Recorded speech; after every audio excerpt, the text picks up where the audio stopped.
Menteri Ketenaga Sports and Youth Affairs ke Jela Meghalaya ba Wailat Miki Shela ula bente bagi sarkar Jela kalamang thamai kumbah ndrus pak Klur tengka na ke Bynta ban penkre akan National Games. Ula penpa ke jingkermen skema barok ke jingtai ke bedai bat kene ke lumpung elakai ke liat cekmat. Bat kendep adu uno opera lani kelalengkot jong kesenam menuan. Nalor ke jing penkre gimadan bat ki office Menteri ulaong bagi sarkar ke labu ru ya ke song pisah na ke Bynta ki Sports Association ki bakwa ban pa kinong elakai syabar ke Jela banyo ya ke jing tebet ba ke jing hikai. Kini ke Jingïarap kam dai ke bapen bor ndri ke syong hakarai jeng ki association hi ban penan kam kat kum ke jing don kam jing kinong elakai ban penkre ba haswa kan National Games. Soon and all, but still the work is still going on, and from what we have seen is that we are quite confident that before the national game by December or January, all the venue will be ready. So any estimates worked out, sir, like for the entire national games? Sir?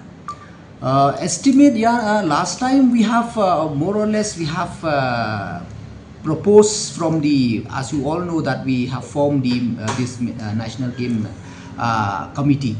So on that, then we have worked out little bit, and then it has come to almost 600 crores for the national games. If you remember, in the second phase, we already said that we have kept a provision where different association, where if they want to send their athletes for outside exposure, so we have kept some amount, so fund for that. So that is what we are saying, that not necessary, it's up to them whether they feel it is necessary, they can go, and if not, they can use the amount for their other purposes. Yeah, definitely, because I think exposure play a very important role, because it's not only about training, it's about how to perform at that particular moment, and then especially to compete with the top level athletes. So that is very much important. So I feel no doubt it is very important for their outside exposure.